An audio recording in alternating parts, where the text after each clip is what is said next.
নমস্কার বন্ধুরা, আমার হোম কুকিংয়ে আপনাদের সবাইকে স্বাগত। আজকে আমি চলে এসেছি আবার একটি নতুন রেসিপি নিয়ে। তো ভিডিওটি কথা স্কিপ না করে পুরোটা দেখার জন্য আপনাদের কাছে আমার একান্তভাবে অনুরোধ রইল।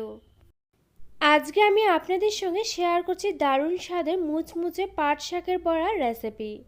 এই রেসিপিটি খুবই সহজ এবং নিশ্চয়ই সকলে ভালো বানাতেও পারেন। তবে এই সহজ রেসিপিটি যদি একটু সঠিক পদ্ধতিতে বানানো যায় বা তৈরি করা যায়, সেটা কিন্তু খেতে আরও অসাধারণ হয়। আর এই বড়ার রেসিপিটি কিন্তু আপনারা চাইলে গরম গরম ডাল ভাতের সঙ্গে পরিবেশন করতে পারেন, আবার চাইলে কিন্তু সন্ধেবেলা স্ন্যাক্স হিসেবে এটাকে খেতে পারেন। তো এই রেসিপিটি বানানোর জন্য এখানে দেখুন আমি নিয়েছি এখানে পাট শাকগুলোকে যে বড় বড় পাতাগুলো ছিল সেগুলোকে আমি এখানে নিয়েছি। তবে আপনারা চাইলে কিন্তু ছোট পাতা দিয়েও করে নিতে পারেন।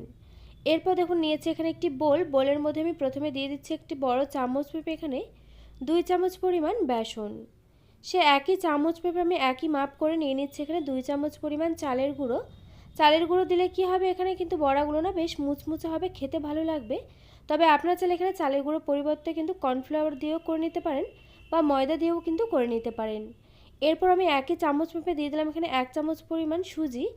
এরপর দিয়ে দিচ্ছি এখানে হাফ চামচ পরিমাণ পোস্ত। আর পোস্তটা দিলে না এখানে বড়াগুলো যেমন ফ্লেভারটাও ভীষণ ভালো হবে, বড়াগুলো কিন্তু খেতে অনেক বেশি টেস্টি হবে। এরপর আমি এর মধ্যে দেখুন দিয়ে দিলাম স্বাদ মতো নুন, দিয়ে দিচ্ছি এখানে সামান্য পরিমাণ করে একটু চিনি।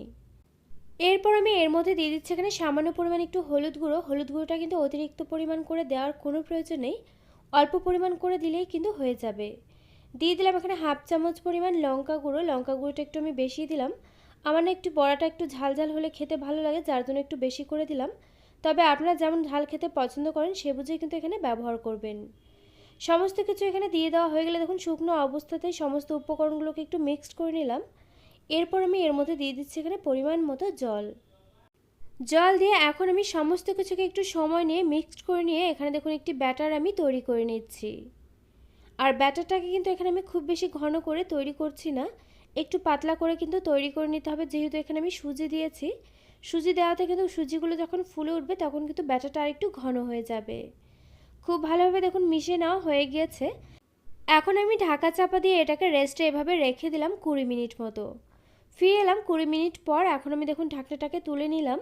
আর এখানে দেখুন ব্যাটারটা একটু কিন্তু ঘনও হয়ে গিয়েছে। ব্যাটারটা কিন্তু খুব বেশি পাতলা হবে না, আবার খুব বেশি কিন্তু ঘনও হবে না, ঠিক এইভাবেই কিন্তু তৈরি করে নিতে হবে।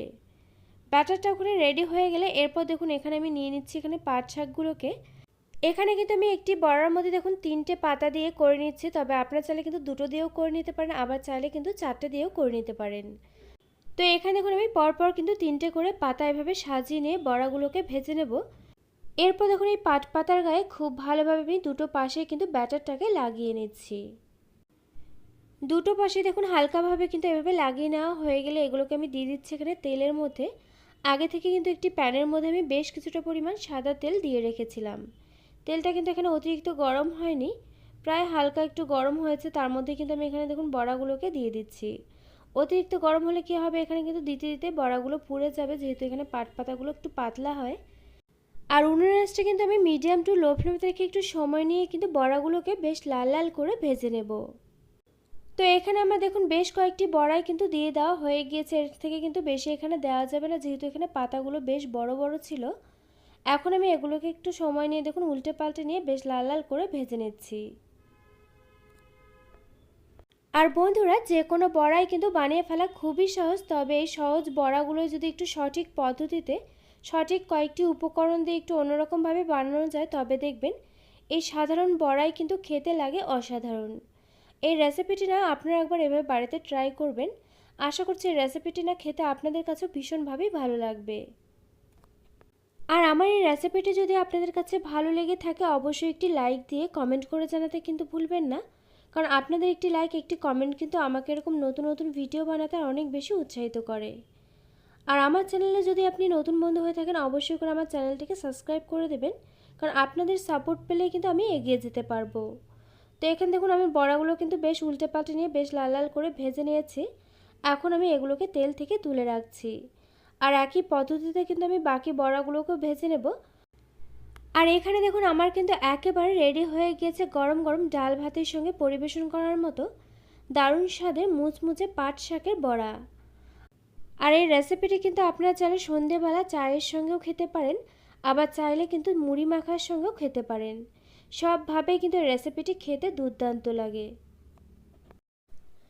তো আমার এই রেসিপিটি আপনাদের কাছে কেমন লাগলো অবশ্যই একটি লাইক দিয়ে কমেন্ট করে জানাতে কিন্তু ভুলবেন না, কারণ আপনাদের একটি লাইক একটি কমেন্ট কিন্তু আমাকে এরকম নতুন নতুন ভিডিও বানাতে আরও অনেক বেশি উৎসাহিত করবে। পাশে থাকা বেল আইকন অবশ্যই প্রেস করে দেবেন, এতে করে আমার নিত্য নতুন ভিডিওর আপডেট আপনাদের কাছে পৌঁছে যাবে সবার আগে। তো আজকের মতো ভিডিওটা এই পর্যন্ত, আবারও পরে দেখা হচ্ছে অন্য কোনো নতুন ভিডিওর সঙ্গে। আর আমার এই ভিডিওটি শেষ পর্যন্ত দেখার জন্য আপনাকে জানাই অসংখ্য ধন্যবাদ।